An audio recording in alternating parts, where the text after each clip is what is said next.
Hello there, many thanks for joining us on our Thursday Business News Report. It's now time to bring you our feature on the show today as we look at the highlights of the Russia-Ukraine crisis and how this is impacting wheat production and export around the world. Now, the United States and the European Union are looking to how and when they'll be able to improve food supply chains with export restrictions from India and other nations accentuating global problems. Now, G7 foreign ministers had warned over the weekend that the war in Ukraine is increasing the risk of a global hunger crisis.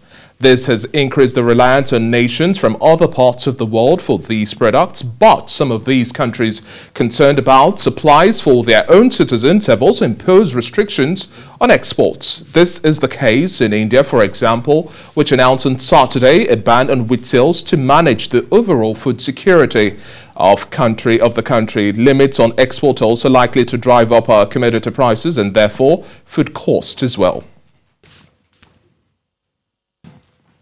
Well, joining me now live in our Lagos studio to discuss this and much more in Nigeria's next line of action, I have African farmer Mogaji, a fellow of Ashoka. Thank you very much for joining us on the Breakfast Show this morning. Thank you for having me. Now, since the start of this whole Russia-Ukraine crisis, we've seen global wheat prices spike about 6%, and we've also seen the futures trading. For example, in Chicago, we have about $12.40 per bushel, the highest price we've seen in about 2 months. Wheat futures also dropped a little bit on Tuesday, but so far we've seen about a 50% movement since the whole Russia-Ukraine crisis. How much of a wake-up call would you say this whole situation is, especially with India announcing that ban on export for the United States and also the EU to start thinking about immediate response for the global economy? Now, how much of a wake-up call was this? Well, gradually it's dawning on the global community that food security is real security. So the war now, everything is moving beyond the war and now talking about food in every country.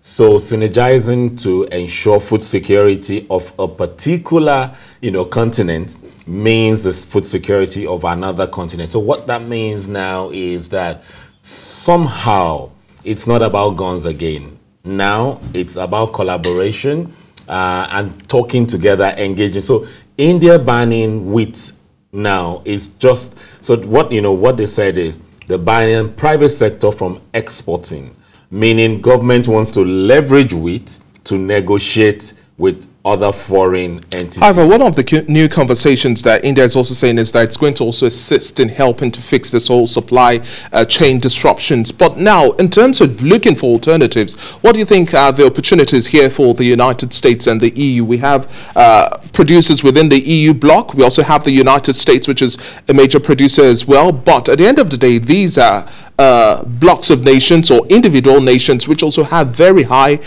consumption levels. Yeah, behind the scenes, the reason why United States and EU they are very jittery now is because US doesn't have enough fertilizer, Europe doesn't have enough fertilizer. The fertilizer comes from Ukraine, Russia, yes, and China. So it's more of a food war. So now they don't have fertilizer in Europe and US to be able to take advantage of this opportunity. So it's really a subject of concern now that India also wants to negotiate. They will negotiate trade. India is also dealing with its own heat wave as well, yes. So that's also critical. So India knows that with the current heat wave, they can't produce enough like they used to.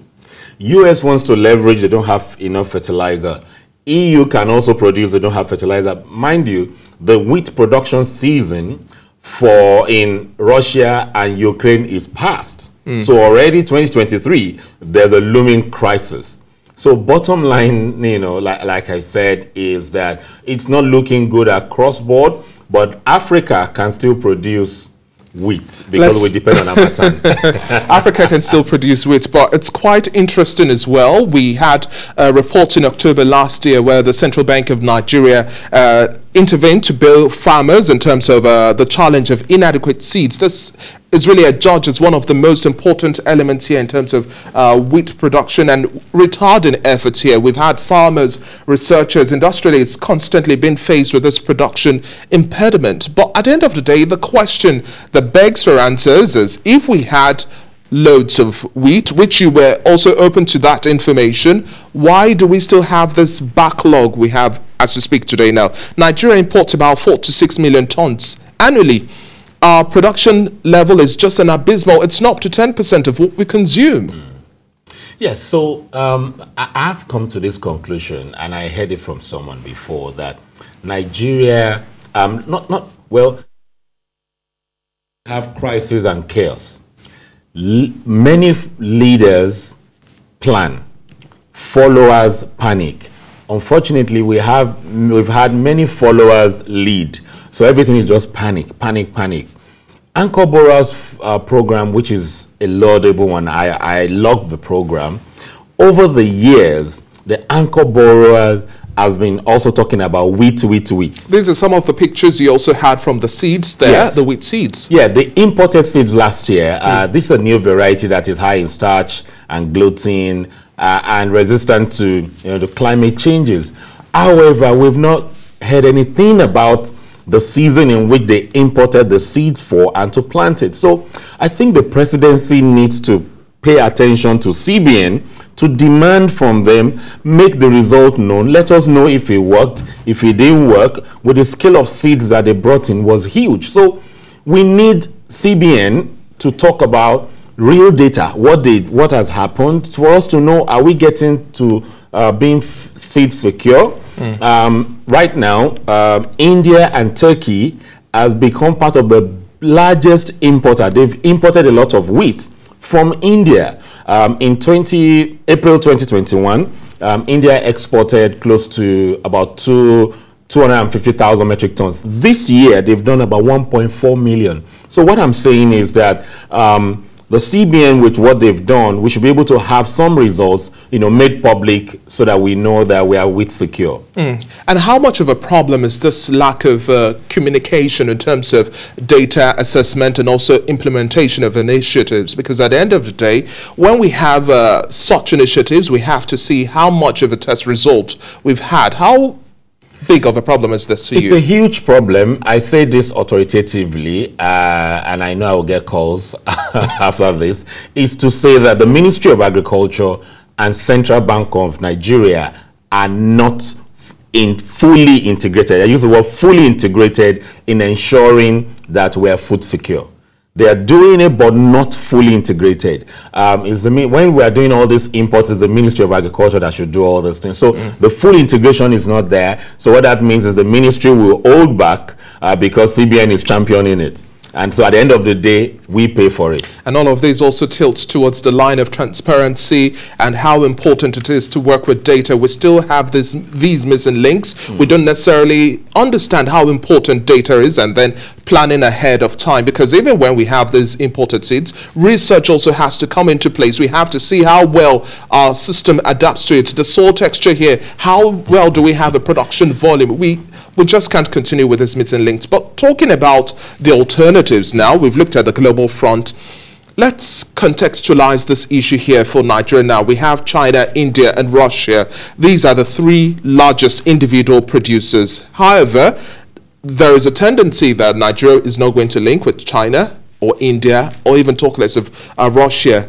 But when we're also looking at the fourth largest producer, that's the United States, we still cannot also ask so much from that. So we now have the likes of Canada, France, Germany, Turkey. How do you see us really finding a sustainable supply base, looking at our allies at this point in time?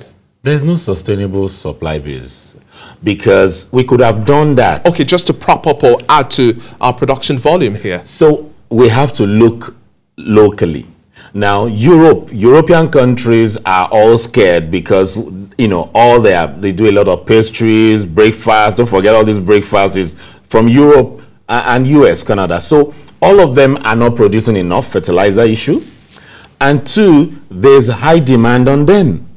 There's more threat of the war on them. So bottom line is that nobody right now is releasing farm produce, wheat and co. When you look at it also, a complementary product, which is palm oil, and Indonesia also has banned export of palm oil because the prices has gone up locally. So the oil and wheat, which translates to flour, go together.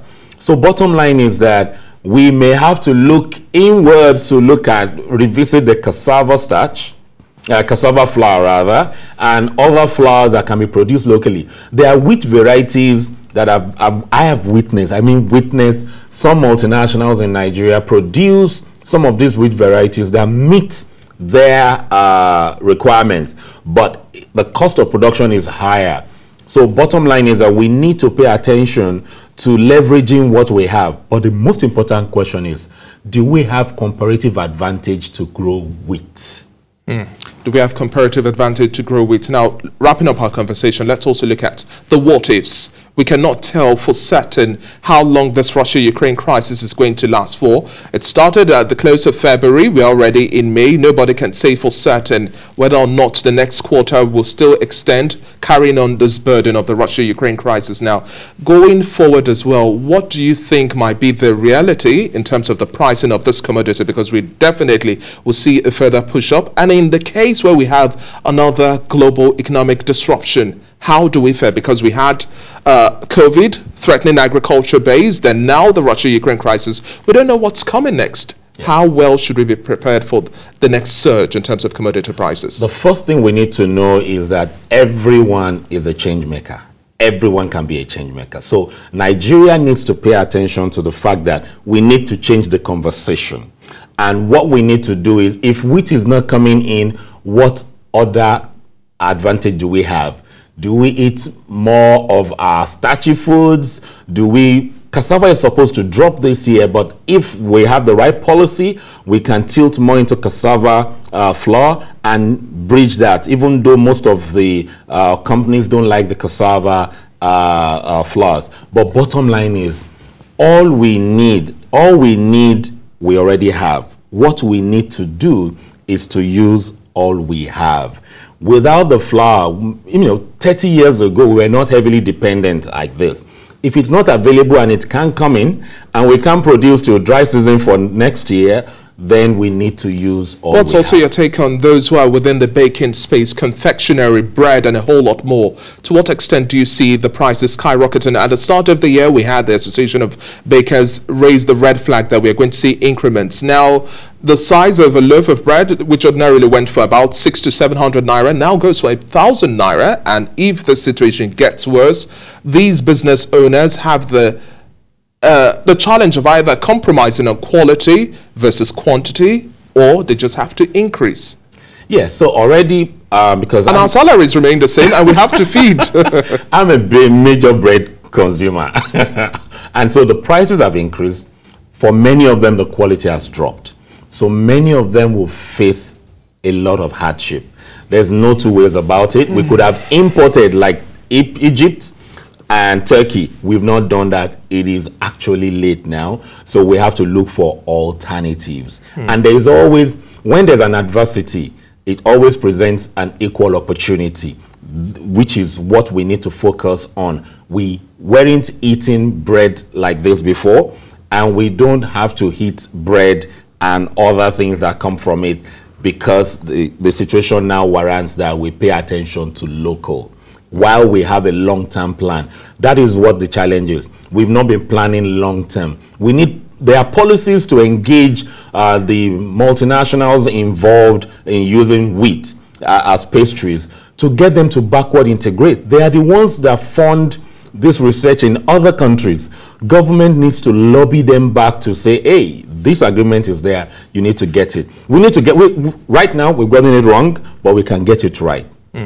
But nothing, no magic within the short to medium term. We have to think long term and beyond the current issues, because we cannot continue to deal with all of this aggressive short-term measures. We need to think long-term. Thank you very much once again for your time on the Breakfast Show this morning, African Farmer Mogaji. We keep our fingers crossed to see how the prices of wheat is also going to skyrocket, and also the interplay on the global front as well. We've been speaking with African Farmer Mogaji, is a fellow of Ashoka. Thank you once again. Thank you for having me.